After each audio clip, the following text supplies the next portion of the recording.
Hi Crypt Keepers, thank you so much for tuning into AmysCrypt. In today's episode, I am going to be taking you to some of the most haunted places in Mumbai, India. Now, some of these places are downright scary, some are really interesting, and some are just really different. So strap in and enjoy.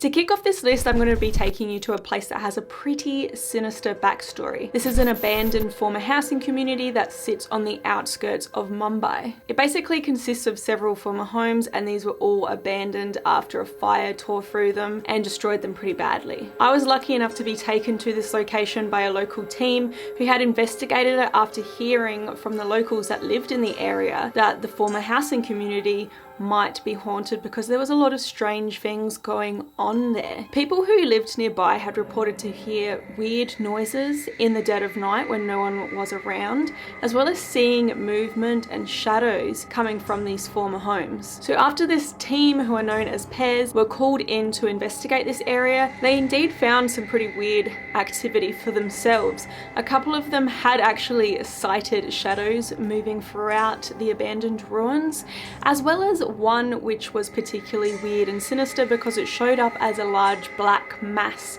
within a photograph. Now, they've also documented some pretty weird sound phenomena there as well. They've heard disembodied voices, as well as the sound of an anklet, which is traditionally worn by women in that area. Now, I was so lucky to be given the chance to go there and investigate that location. It was really cool, and we actually had some very interesting responses captured on camera. I also have a full video about this investigation, so if you guys are keen to check it out, I'm going to be linking it below, but I'm also going to insert some highlights from my investigation there right now. What do you hear? There's someone walking right now. It's gone down to 23.6. Oh, that's the Oh reason. man, look at that. Yeah. It's again going. See, There it goes. oh yeah. Oh my god. Okay. Sound. There was a tree branch break. We have someone here. We heard like a footstep. We might. Yeah. You are there? Yeah, I can hear that, yeah. You are there? Although this is one of the lesser known haunts in Mumbai, India, I think it's certainly scary and very interesting, and I hope that you guys enjoyed taking a little glimpse at it. Our next location is one that brings us to a huge apartment tower that is located right on the beachfront. It is known as the Jawfish Terraces. Now, this towering building, this apartment complex, it was actually recommended to me by a local of Mumbai to go and visit, and that is because this place is pretty notorious. It has a haunted as well as very mysterious reputation, and that's all despite it being in such a popular prime area where people want to be and they want to live. Now, it is said that during the construction of this building, there were actually several deaths. There was a number of construction workers who died in various ways, and this was suspicious and strange enough to halt the construction of this building.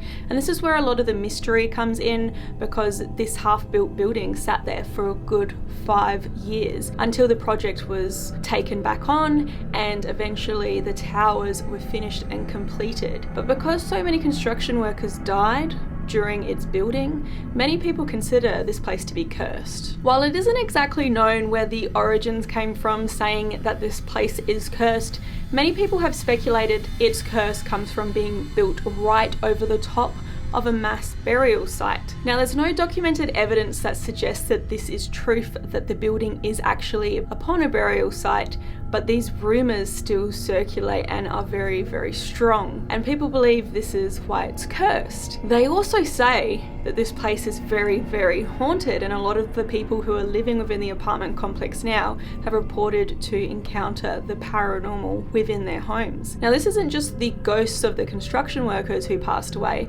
People also say that there are spirits from former residents who have lived and died in the building still haunting it. Now, unfortunately for me, this wasn't a place that I could get access to and go and investigate, because these apartment complexes, they are private residences and there's security at the front door and all that. But I still went to visit, and it was kind of interesting because the place seems eerie just from the outside, and I'll show you a clip that shows hundreds of birds circulating just around this one building in the area. It was so eerie because you guys know I'm already, I'm already so petrified and scared of birds. I have a bird phobia. Right, you guys know how scared of birds I am, and we're just checking out the most haunted apartment complex in Mumbai, and it is surrounded by these creepy blackbirds.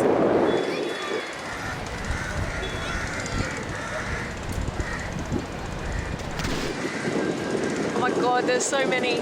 Let's get out of here. But just to see all these birds hanging around the one building that's supposedly cursed, it was weird. Our next location is probably the most famous of the haunts in Mumbai, and it is known as Mukesh Mills. And this place became famous and well known because it's actually featured as a set in a lot of Bollywood films as well as commercials and such. But there's also a lot of weird things that have been reported to happen, particularly during the shoots that have occurred there at Mukesh Mills. So at one point in time, Mukesh was a very profitable cotton mill. It exists in Colaba and it was built in the 1870s. This place was bustling so much it actually had its own dock, so boats could pull in to deliver or take goods away. But this place was soon to face adversity, which resulted in it being closed down. Now, shortly after its abandonment, there was a very mysterious fire that was lit that tore through the Mukesh Mills and largely destroyed it. Now, since the abandonment of the mill, a lot of people have reported to have pretty scary paranormal experiences here. As I mentioned earlier, it has been used as a set in a lot of filming projects, and it should be noted, which is very, very interesting, that a lot of the crews that work on these filming projects refuse to film at Mukesh Mills after dark because they're just so scared of the space. Now, it's not just the film crews that have been affected by this, it's also the actors working on location at Mukesh Mills. A lot of them have reported these really strange feelings that have overcome them. Some have just got lost within the property and they can't navigate through the ruins. There's also been reports of actors trying to deliver their lines in one specific spot and having so much trouble they just can't clear their mind.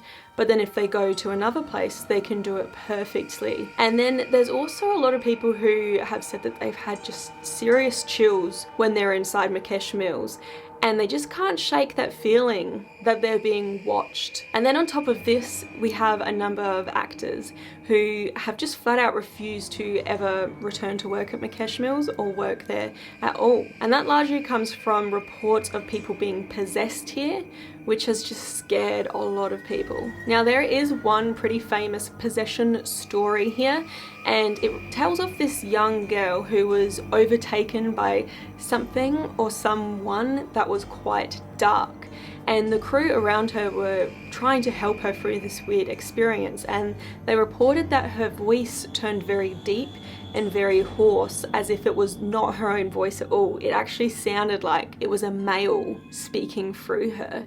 And she grew pretty agitated with everyone around her, and she started yelling at them, telling them to leave the premises. And I just think that that is pretty scary. So I can totally understand why there's a lot of actors, actresses out there that are, you know, put off from working at Mukesh Mills.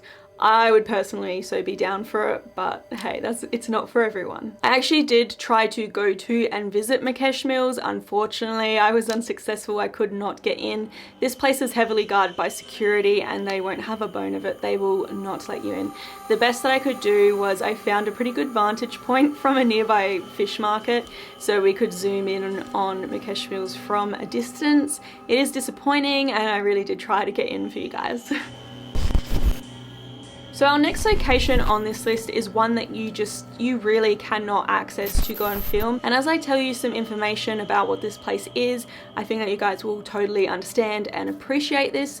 Jared and I went to visit the area just to get some B-roll footage to talk about this place for you guys, but that is it. We couldn't actually get in to show you what this place looks like, but I think that you will understand as I explain further. This place is known as a Tower of Silence. I think it's my favorite place on this list because I'm just interested by it and its cultural significance. So the Tower of Silence is actually a place of death ritual for the Parsis community who reside in Mumbai, India.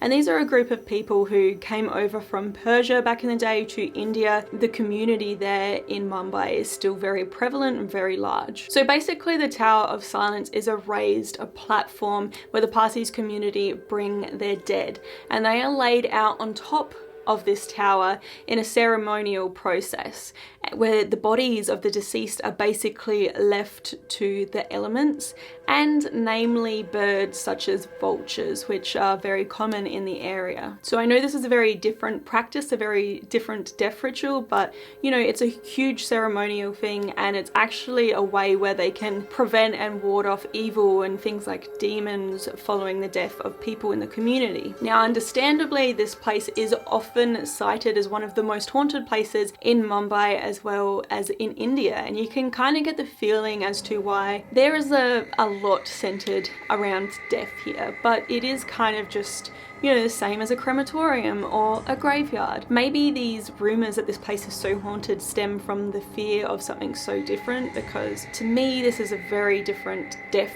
ritual, and I think that's why I find it so interesting. So as I said, I'm sure you guys can understand why we couldn't get any of our own footage or show you guys what the Tower of Silence actually looks like. We did visit a nearby park though, where you can get a pretty good vantage point of all of the birds circling the area of the Tower of Silence, which is quite eerie, but as I said, it's just something that really interests me. Now for number one, I have reserved this spot for one of the grandest places in Mumbai, and that is the Taj Mahal Palace Hotel. This place is beautiful and grand, and it is located right on the waterfront near the Gateway of India Arch. It's also famous for a lot of reasons, one of which that it is haunted. This hotel opened in 1903 and it has seen a lot of A-list guests throughout its lifetime.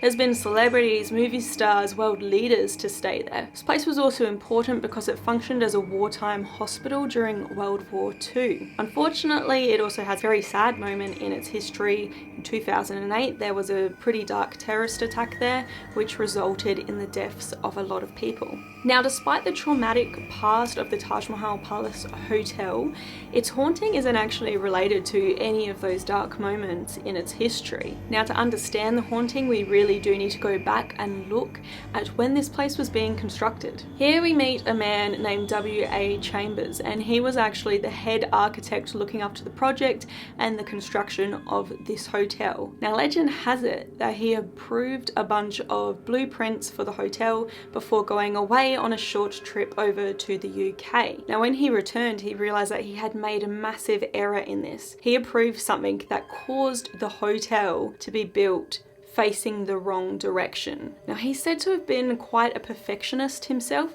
and this just drove him a little bit mad. It really got to him, and unfortunately it got to him so much that he committed suicide within the hotel, taking his life by jumping from the 5th floor of the building. Now, ever since the death of Chambers, it's said that he has hung around to haunt the hotel, and there's been countless people who have cited his apparition wandering around the halls. But he's not necessarily a bad spirit for this hotel to have around, because he actually looks out for them. One of the coolest ghost stories that I have heard is this ghost actually attacked a staff member, knocking him unconscious. But he was attacked because he was actually stealing precious silverware, and because he was knocked unconscious, this caused him to be caught out and fired. So he really has the hotel's back, this ghost. Now, I am lucky because I actually got the chance to visit this hotel and walk around and get a little bit of footage and explore. This hotel was way out of my price range though, so unfortunately I couldn't stay there. We also couldn't walk around and explore for as much as we liked because we were actually asked to leave the hotel. I'm not sure why. I don't know if it was because we were filming and, you know, we weren't staying there. Jared just got told off at the pool because we're not residents and we need to leave. They knew we're not staying. Yeah, they knew better. Damn it. So what happened? We got asked to leave? Yeah. Should I still... I don't know what to do. This is such a waste. I bought Victor and then we'll do like a failed ghost hunting attempt video one day. Great, okay. Well, that sucked. I got all dressed up in my flip-flops. Come all the way out here. See the area that we can't even afford to stay in. Oh well. But we were asked to leave, and I totally understand they probably have high strict security measures, especially given the attack that they underwent in 2008. But it was still cool to see inside, and I hope that you guys like to see the little glimpse of it too. Now, if you did enjoy this video, which I really hope that you did, because Mumbai, India, it was challenging, it was really cool to visit, and I enjoyed my time there, but it was not a fruitful place for filming for us at all. There was a lot of places that were strict with filming or that we couldn't get access to, so we didn't get to do a whole lot there from a paranormal perspective, a paranormal kind of point of view. But I hope that you enjoyed these stories and the history that I've relayed today. I find some of these places really fascinating. So if you guys did, please remember to like, comment, share and subscribe. That really helps me out. If you want to do more reading on any of the places I've spoken about today, then head to my website AmysCrypt.com. I write full articles about all the videos that I make. You guys can also keep up with me and what I'm doing on Facebook, Twitter and Instagram. You'll find me at AmysCrypt. Thanks for watching, Crypt Keepers. Until next time.